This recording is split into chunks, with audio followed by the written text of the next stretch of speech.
أعوذ بالله من الشيطان الرجيم بسم الله الرحمن الرحيم ومن أظلم ممن افترى على الله الكذب وهو يدعى إلى الإسلام والله لا يهدي القوم الظالمين يريدون ليطفئوا نور الله بأفواههم والله متم نوره ولو كره الكافرون صدق الله العظيم. Wan Ashraf Fahmi bin Wan Muhammad Zamri lahir pada 18 September tahun 2004 di Kuantan, Pahang, merupakan pelajar tingkatan 5 SMK Lepar, Pekan, Pahang. Ibu beliau bernama Azizah binti Mat Yusof merupakan seorang suri rumah sepenuh masa, manakala bapanya Wan Muhammad Zamri bin Wan Saleh merupakan juru teknik kilang. Wan Ashraf Fahmi merupakan anak sulung daripada 7 beradik. Beliau mendapat pendidikan awal di Sekolah Kebangsaan Balok dan meneruskan pengajian di peringkat menengah di Sekolah Menengah Kebangsaan Lepar. Beliau mula mempelajari Al-Quran seawal usia 5 tahun dan telah khatam Al-Quran ketika berusia 9 tahun. Minat beliau dalam bidang hafazan Al-Quran bermula ketika beliau berada di tingkatan 1 di mana salah seorang ustazah beliau telah menggalakkannya untuk menghafaz surah As-Sajadah. Ini dikuatkan pula dengan pengaruh rakan sebaya iaitu Lutfi Hazim yang telah mengajak beliau untuk belajar ilmu hafazan selama 2 minggu di Madrasah Ashraful Madaris.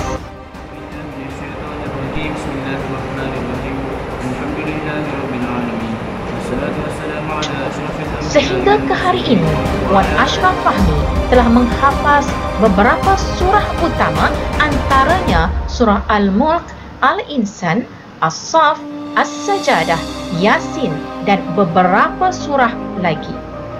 Antara hobi beliau ialah bermain pingpong dan beliau bercita-cita untuk menjadi seorang ahli bomba.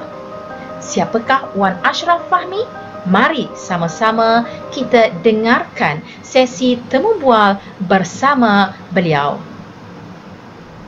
Bismillahirrahmanirrahim. Assalamualaikum warahmatullahi wabarakatuh.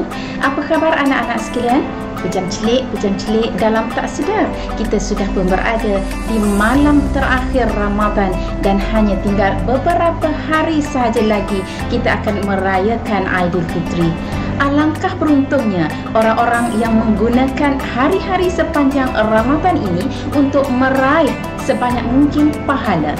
Mudah-mudahan Ramadan tidak berlalu begitu sahaja, sebaliknya pergi dengan membawa dosa-dosa kita dan diganti dengan keampunan dan keredaan Allah Subhanahu wa taala hendaknya. Bagi yang merasakan amalan mereka masih sama seperti bulan-bulan sebelum Ramadan, merasakan amalan masih belum sempurna, ayo kita manfaatkan Ramadan yang masih berbaki ini dengan melipat gandakan amalan. Jangan tangguh-tangguh kerana Ramadan yang akan datang belum tentu kita ada di dunia ini. Anak-anak sekalian, salah satu amalan yang boleh kita lakukan ialah dengan memperbanyakkan bacaan Al-Quran. Rasulullah SAW menggalakkan umatnya supaya memperbanyakkan membaca Al-Quran di bulan Ramadan kerana kelebihan yang Allah kurniakan berlipat ganda berbanding dengan bulan-bulan lain selain bulan Ramadan. Hari ini Ustazah sungguh teruja kerana bersama-sama Ustazah merupakan seorang pelajar hebat daripada sekolah aliran biasa, bukan pelajar tahfiz, bukan berlatar belakangkan aliran agama, tetapi beliau mampu menghafaz Al-Quran dengan daya usaha sendiri. Apa yang Ustazah banggakan, pelajar berkenaan adalah daripada SMK Lepar, Pekan, Pahang. Assalamualaikum warahmatullahi wabarakatuh. Apa khabar Wan Ashraf Fahmi? Waalaikumsalam warahmatullahi wabarakatuh. Khabar baik, Ustazah. Baiklah Fahmi, setelah menonton video pengenalan sebentar tadi, Ustazah yakin ramai di luar sana yang begitu teruja untuk mengenali Fahmi dengan lebih dekat.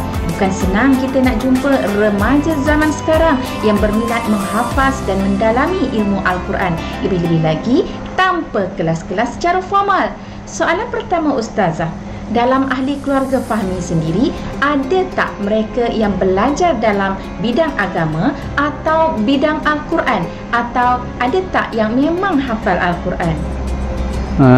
Yang menghafaz Al-Quran adalah ayah saya. Ayah saya waktu dulu sekolah di SMK Cenih Baru, bukan daripada sekolah agama, tapi dia boleh menghafal Al-Quran.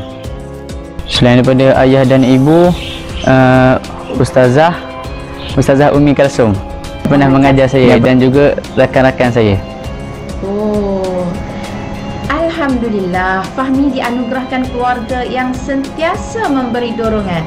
Tahniah Ustazah ucapkan kepada kedua ibu bapa Fahmi. Dan kita dapat tengok di sini faktor yang tidak kurang juga mempengaruhi minat Fahmi dalam menghafaz Al-Quran ialah Ustazah Fahmi sendiri. Di sini suka Ustazah ajukan satu soalan lagi kepada Fahmi. Dalam kesibukan mentelaah pelajaran, membuat kerja sekolah dan kehidupan di asrama, bila masanya Fahmi menghafaz Al-Quran? Sebab ada pelajar-pelajar yang Ustazah minta hafal ayat hafazan dari buku teks pun mereka bagi alasan tak sempat, tak cukup masa. Jadi, bagaimana Fahmi boleh mencari masa untuk menghafaz Al-Quran? Saya menghafal Quran sewaktu menunggu waktu maghrib hingga isyak. Waktu tu ada masa lapang, jadi saya gunakan masa tu untuk menghafal Quran. Okey, seterusnya Ustazah nak tanya, apa perasaan Fahmi ketika membaca dan menghafaz ayat-ayat suci Al-Quran? Bukan apa, sebab ada pelajar-pelajar yang rasa stres apabila disuruh membaca Al-Quran. Ada yang buat pelbagai alasan. Penat sangat ke baca Quran ni Fahmi? Baca Quran ni sebenarnya tak penat, malah gembira kerana apabila membaca Al-Quran ni, apabila stres, baca Al-Quran boleh menenangkan fikiran. Di sini suka Ustazah bacakan sepotong hadis yang agak popular di mana Rasulullah SAW bersabda yang bermaksud, barang siapa yang membaca setiap huruf daripada Al-Quran, baginya satu kebaikan, dan setiap kebaikan itu digandakan 10 kali ganda. Aku tidak bermaksud alif, lam, mim satu huruf, tetapi alif satu huruf, lam satu huruf, dan mim satu huruf. Hadis riwayat At-Tirmizi. Dalam hadis yang lain, Nabi SAW bersabda, maksudnya, bacalah Al-Quran. Sesungguhnya Al-Quran pada hari kiamat akan datang memberi syafaat kepada pembacanya. Banyak lagi dari dalil yang lain yang berkaitan fadilat atau kelebihan membaca Al-Quran. Betapa besarnya pahala yang Allah janjikan kepada mereka yang membaca Al-Quran, lebih-lebih lagi di bulan Ramadan. Tapi, apa yang menyedihkan, terdapat sebilangan besar daripada anak-anak pelajar yang tidak berminat untuk merebut peluang ini. Alangkah ruginya. Apa yang menyedihkan, mereka tidak pula berusaha untuk mempelajarinya, walaupun mereka tahu mereka tidak pandai atau tidak mahir membaca Al-Quran.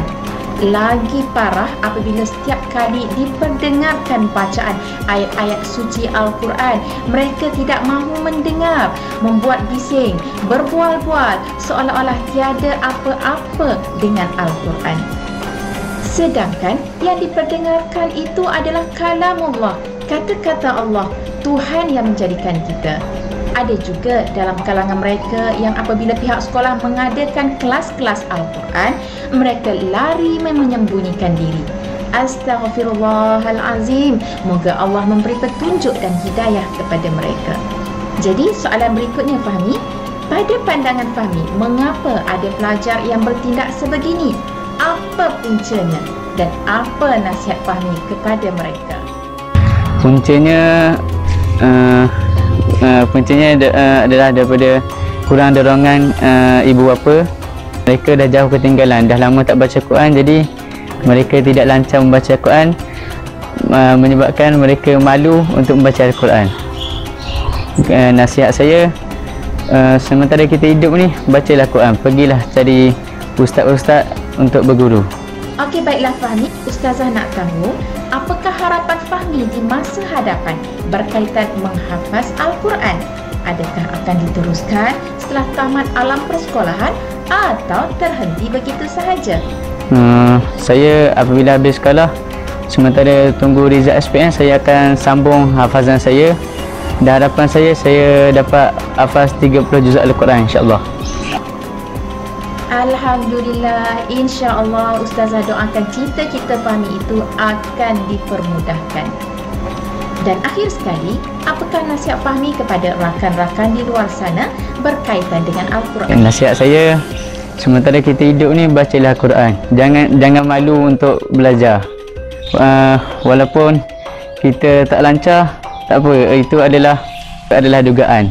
Dan kita mesti terus belajar. Sebelum kita mati, pastikan pandai baca Al-Quran. Sebab dalam kubur nanti, yang teman kita adalah Al-Quran. Kalau kita tak pandai, siapa lagi nak teman kita?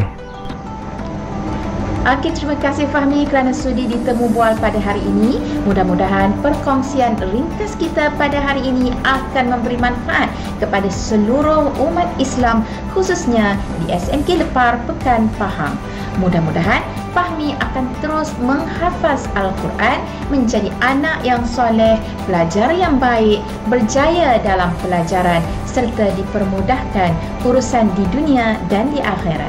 Untuk hari ini, berjumpa lagi di lain masa. Wabillahi taufiq wal hidayah. Wassalamualaikum warahmatullahi wabarakatuh.